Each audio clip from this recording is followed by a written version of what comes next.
Yeni bir videodan ve yeni bir yıldan daha herkese merhaba. Ben Sefa Kandemir. Yeni Hyundai Staria. Bir dönem sedanlar, bir dönem hatchbackler, bir dönem SUV'ler derken geleceğin kasa tipi olacak MPV'lerde tam bir teknoloji ve tasarım savaşı yaşanıyor. Bu savaşın en güçlü oyuncularından biri olan yeni Hyundai Staria hakkındaki her şeyi tıpkı 2021'de olduğu gibi 2022'de de en net ve en anlaşılır şekilde öğrenmeye başlayalım. Videoya geçmeden önce bizi abone olmadan takip eden sevgili izleyicilerimize yeni yıl jesti olarak kanalımıza abone olmalarını, videoyu beğenmelerini ve sevdikleriyle paylaşmalarını hatırlatmak istiyorum. Şimdiden çok teşekkürler.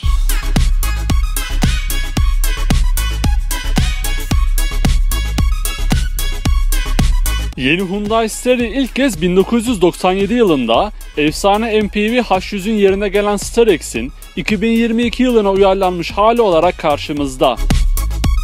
Ne tasarım ne de teknoloji olarak önceki nesline benzemeyen yeni Staria, Hyundai-Kia ortak çalışması N3 platformu üzerinde Kia Carnival ile birlikte üretiliyor. Tasarımıyla rakip tanımayan yeni Staria'ya önden baktığımızda bilim kurgu filmlerinden sıçramışçasına bir tasarımda karşılaşıyoruz. Boydan boya uzanan LED gündüz farı benim ilk dikkatimi çeken detay oluyor. Onun hemen altındaki büyük panjurun iki köşesinde ise göz alıcı farlara yer verilmiş. Sadece tasarımsal değil, teknolojileriyle de göz dolduran bu farlar sayesinde günün hangi saatinde olursanız olun maksimum verimi elde edeceksiniz. Sahip olduğu bu tasarımla eşsiz görünen yeni Staria benden yıldızlı bir artı puanı hemen kaptı. Yeni Hyundai Staria'nın iç mekanı hakkında en fazla ipucuna erişmemizi sağlayan profilde bizi nasıl bir tasarım bekliyor? Hep birlikte öğrenelim. Yeni Staria'nın profilini yerine geldiği Starex'le kıyasladığımızda klasik minibüs çizgilerinden arınıp başka bir boyuta geçtiğini fark ediyoruz. Kore'nin geleneksel ev tipi Hanok'tan ilham alınan bu tasarımda ferahlık duygusu ön planda tutulmuş. Yeni Staria'nın en sade bölgelerinden biri olan profilde geniş ve yüksek camlar dikkatimizi çekiyor. Bu sade profil tasarımını hareketli hale getiren en önemli parça ise jantlar oldu. Tasarımlarıyla benim oldukça hoşuma giden 235'e 55 18 inç boyutundaki jantlar yeni Staria'nın eşsiz ekipmanları arasında yer alıyor. Renk seçeneklerinde ise koyu renklerin hakim olduğu yeni Staria'da 7 farklı dış renk seçeneği seçiminize sunuluyor. Yeni Hyundai Staria'nın sizi geçmişle gelecek arasında bir yere götürecek olan arka tarafında nasıl bir tasarım var? Öğrenmeye hazır mısınız? Yeni Hyundai Staria'nın arka tasarımını Starex'le kıyasladığımızda tıpkı önde olduğu gibi hiçbir benzerlik göremiyoruz. Arka tarafta ilk dikkatimizi çeken detay, iki köşenin neredeyse tamamına hakim olan büyük stoplar oldu. Onlarca küçük karenin birleşiminden oluşan bu stop tasarımını ben gerçekten beğendim. Arka tarafın genel tasarımına baktığımızda profilde olduğu gibi sadeliğin ön planda tutulduğunu görüyoruz. Bagaj kapağının yarısını kaplayan cam ve onun üstündeki spoiler gerçekten şık gözüküyor. Buna ek olarak Hyundai modellerinde çok beğendiğim spoiler altına gizlenen silecek çubuğu da benden tam puan almayı başardı. Sade ve hareketsiz bir tasarıma sahip olan arka tasarım hakkında siz ne düşünüyorsunuz? Düşüncelerinizi yorumlar kısmında bekliyorum. Yeni Hyundai Staria boyutlarıyla da önceki nesline göre farkını ortaya koyuyor. Yeni Staria 5253 mm ile Starex'ten 103 mm daha uzun, 1997 mm ile 77 mm daha geniş ve 1990 mm ile 65 mm daha yüksek boyutlar sunuyor. Dingil uzunluğunda ise 3273 mm ile Starex'ten 73 mm daha uzun boyutuyla iç mekan genişliği konusunda daha iyisini vaat ediyor.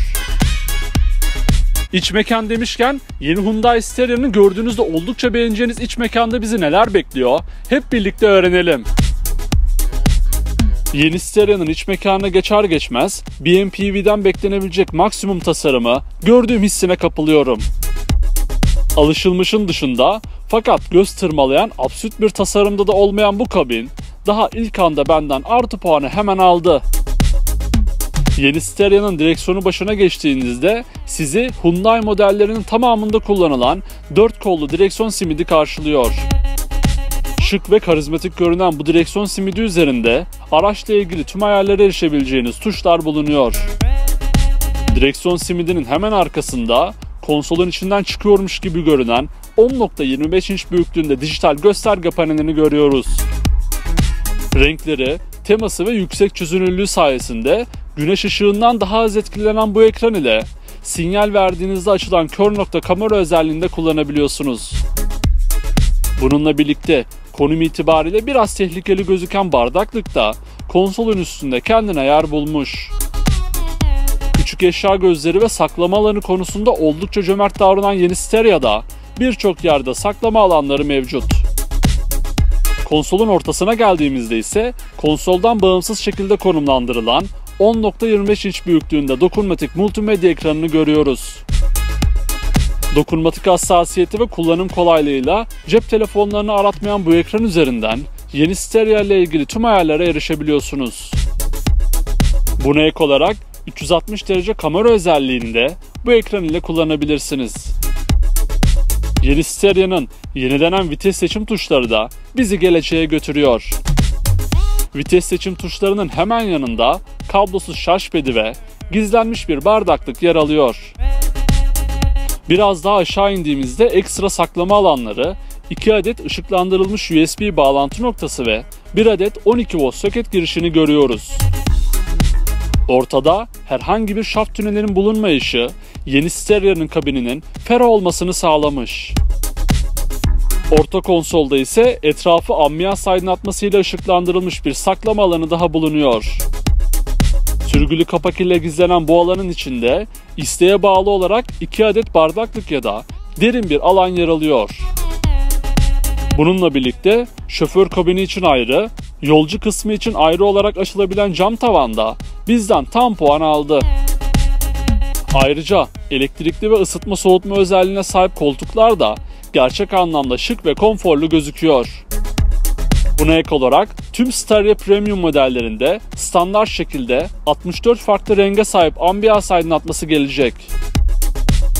Kaliteli müzik dinlemekten hoşlanan kimseleri de unutmayan Hyundai, Yeni Steria'da 12 hoparlörlü Bose ses sistemini opsiyonlar listesine ekledi. Yeni Hyundai Steria'nın 7 ya da 9 kişilik oturma düzlerine sahip arka tarafına geçtiğimizde bu otomobili neden satın almalıyız sorusuna cevabı buluyoruz. Geniş diz ve ferah baş mesafesi nedeniyle tüm ailenizle birlikte ultra konforlu yolculuklar gerçekleştirebileceğiniz arka tarafta her şey sizin rahatınız için tasarlanmış. Bu konfor öğelerinin arasında 180 derece yön değiştirebilen koltuklar, kenarlarda bardaklıklar ve her yolcu için ayrı olan USB bağlantı noktaları bulunuyor. Yeni Hyundai Steria'nın anahtar üzerinden açılabilen bagaj kapağının altında 5000 litreye kadar bagaj hacmi sunuluyor.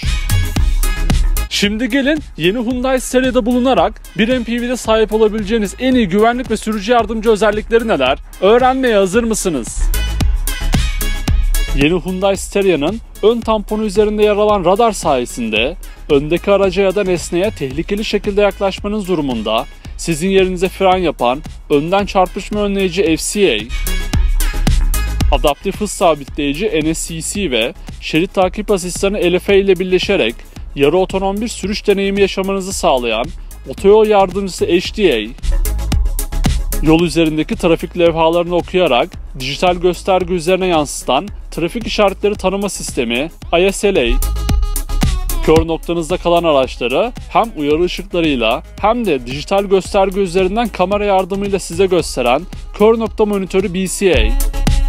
Sadece yeni Steria'da değil, tüm otomobillerde standart olmasını istediğim park yerinden çıkarken ya da aracı park ettiğinizde başka bir araç size yaklaşıyorsa kapıyı açmaya izin vermeyen çıkış uyarı asistanı SEW ve çok daha fazlasına yeni Steria'da sahip olacaksınız. En çok merak edilen konuların başında gelen yenilenmiş motor ve şanzıman özelliklerine dair her şeyi hep birlikte öğrenelim.